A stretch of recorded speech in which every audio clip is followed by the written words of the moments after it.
Hi అండి, welcome to my channel. తినటం కోసం జీవించకూడదు, జీవించడం కోసం తినాలి అన్నది ఈరోజు మంచి మాట అండి. ఇక వీడియోలోకి వెళ్తే వీటిని మనం బొబ్బర్లు అంటామండి. మీ తమ్ముళ్ళు చూశారు కదండి, మినపప్పు పెసరపప్పు ఇవేం కాకుండా ఇలా బొబ్బర్లు నానబెట్టి మనం మంచి హెల్దీ బ్రేక్ఫాస్ట్ కానీ డిన్నర్లో కానీ ఒక మంచి ఊతప్పం లాంటి తయారు చేసుకుందాం. వాటిని బొబ్బర్లు అంటారు.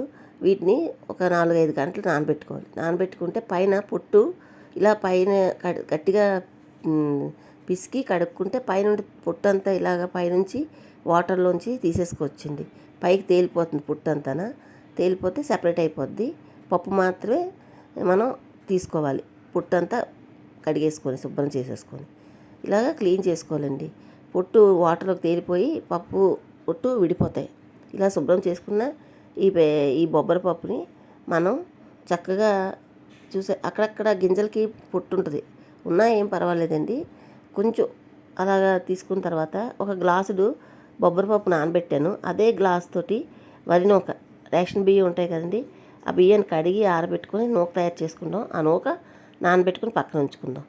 ఈలోగా మనం ఒక 4-5 పచ్చిమిరపకాయలు, మీరు ఎంత కారం తినగలుగుతారో కారానికి తగినట్టుగా 4-5 పచ్చిమిరపకాయలు, 2 ఇంచీల అల్లం ముక్క, ఒక స్పూన్ జీలకర్ర వేసుకొని ఫస్ట్ కోర్సుగా మిక్సీ పట్టుకున్న తర్వాత అప్పుడు ఈ పప్పు అంతా వేసుకొని నీరు లేకుండా చక్కగా కొంచెం నీరు లేకుండా జాగ్రత్తగా పప్పు అంతా వేసుకొని మన రుచికి సరిపడగా సాల్ట్ వేసుకొని మూత పెట్టి మిక్సీ పట్టుకుందామండి. మెత్తగా ఉండాలి రుబ్బు, చూసారా అలా మెత్తగా ఉంటుంది. ఓకే, అలా పట్టుకున్న తర్వాత ఆల్రెడీ మనం వరినూక నానబెట్టుకున్నాం కదా, ఈ రుబ్బు అందులోకి తీసేసుకొని ఈ బొబ్బరి పిండి అందులో చక్కగా కలిపేసుకొని మనం ఇప్పుడు దీనికి ఉల్లిపాయ ముక్కలు, పచ్చిమిరపకాయలు అన్నీ వేసుకోవచ్చు, అల్లం ముక్కలు అన్నీ వేసుకోవచ్చు. నేనైతే పచ్చిమిరపకాయలు అందులో వేసి రుబ్బేశాను కనుక మరి ఇంకా కారం తగలకుండా అందులోనే వేసి రుబ్బేశాను.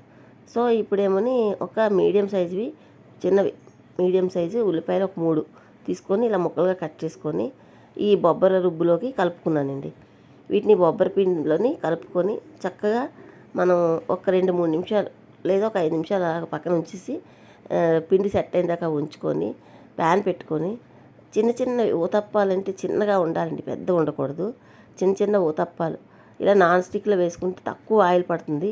పైగా ఈ బొబ్బర్లోని చాలా మంచి ఆరోగ్య ప్రయోజనాలు ఉన్నాయండి. ఇది డయాబెటిక్ పేషెంట్స్కి అయినా వెయిట్ లాస్ వాళ్ళకైనా అన్నిటికన్నా ముఖ్యంగా ఇందులో మన శరీరంలో ఉండే చెడు కొలెస్ట్రాల్ని తగ్గించి మనకి గుండెకి చాలా మేలు చేస్తుందని చెప్పొచ్చండి. ఓకేనండి, దీంట్లో ఈ బొబ్బర్లో చాలా ఆరోగ్య ప్రయోజనాలు ఉన్నాయండి. ఒకసారి కావాలంటే మీరు సెర్చ్ చేసి చూడండి, చాలా మంచిది. మన ఆహారంలో వారంలో ఒక్కసారి చేర్చుకుంటే ఇవి మన ఆరోగ్యానికి ఆరోగ్యం ఉంటుంది, రుచి కూడా చాలా బాగుంటుందండి. వీటితో గారెలు కూడా చేసుకోవచ్చు. కానీ ఇలా తక్కువ ఆయిల్తో ఇలా ఊతప్పల్లా కాల్చుకోండి, చాలా టేస్ట్గా ఉంటాయి.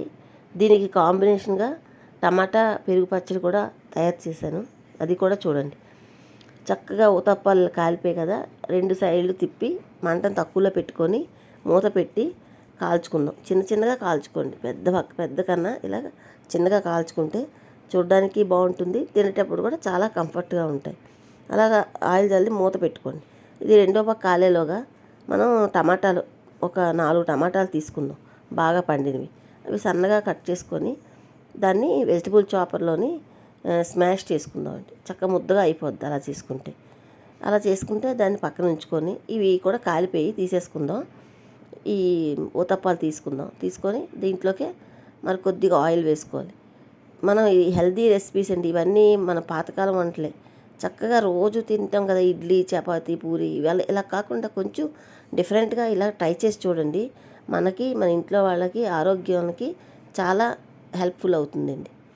ఇప్పుడు ఆ పెనంలోని ఒక స్పూన్ ఆయిల్ వేసుకొని ఒక 1/2 స్పూన్ ఆవాలు, 1/2 స్పూన్ జీలకర్ర, కొంచెం ఇంగువ, కరివేపాకు, 2 ఎండుమిర్చి వేసి మనం వెజిటబుల్ చాపర్లోని స్మాష్ చేసుకున్నాం కదండి 4 టమాటాలు, అవి కూడా వేసి ఆయిల్లోని చక్కగా సాఫ్ట్గా అయ్యేటట్టు మూత పెట్టుకొని మగ్గించుకోవాలండి. ఓకేనండి, ఇవి మగ్గేటప్పుడు మనకి ఇవి మగ్గుతూ ఉండగా దీనికి సరిపడగా కొంచెం చిటికెడు పసుపు సరిపోద్దండి. మీ రుచికి సరిపడగా ఉప్పు, కొంచెం కారం, అది కూడా ఒక 1/2 స్పూన్ కన్నా తక్కువే ఉంటుంది కారం కూడా. అలా వేసుకొని మనం మూత పెట్టుకొని మగ్గించుకుందాం. ఆ టమాటాలు మగ్గేలోగా మనం కప్పు పెరుగు తీసుకొని ఉండలు లేకుండా ముక్కలు ముక్కలుగా లేకుండా విస్కర్ తోటి బీట్ చేసేసుకొని క్రీమ్లా అయ్యేటట్టు బీట్ చేసుకొని దాన్ని ఈ టమాటాలు మగ్గిపోయిన పేస్ట్లోకి వేసుకొని పెరుగు వేసుకొని వెంటనే స్టవ్ ఆఫ్ చేసుకొని ఒక 2 నిమిషాలు ఈ టమాటా మిక్సర్ అంతా కూడా పెరుగులో కలిసేటట్టు బాగా కలుపుకొని డిష్ అవుట్ చేసుకోండి. చాలా బాగుంటుంది ఈ కాంబినేషను. ఇది ఊతప్పాల్లోకే కాదు దేంట్లోకైనా చాలా టేస్ట్గా ఉంటుందండి. ఈ టమాటా పెరుగు పచ్చడి చాలా బాగుంటుంది. ఇంకా ఊతప్పాల్లోకి అయితే ఇంకా బాగుంటుంది. ఎందుకంటే మామూలు మినపరొట్టిలోకి కన్నా ఈ ఊతప్పంలోకి ఈ చట్నీ చాలా టేస్ట్గా ఉంటుంది. ఓకేనండి, చూసారు కదండి నా వీడియో. మీకు ఎలా అనిపించిందండి? మీకు నచ్చితే ఒక్క లైక్ చేయండి. మీ లైక్ నాకు ఎంతో సపోర్ట్ చేస్తుంది. అలాగే మీరు ఎప్పుడు చేయకపోతే నా వీడియో చూసి ఒకవేళ చేస్తే మీకు ఎలా కుదిరిందో కామెంట్ చేయండి.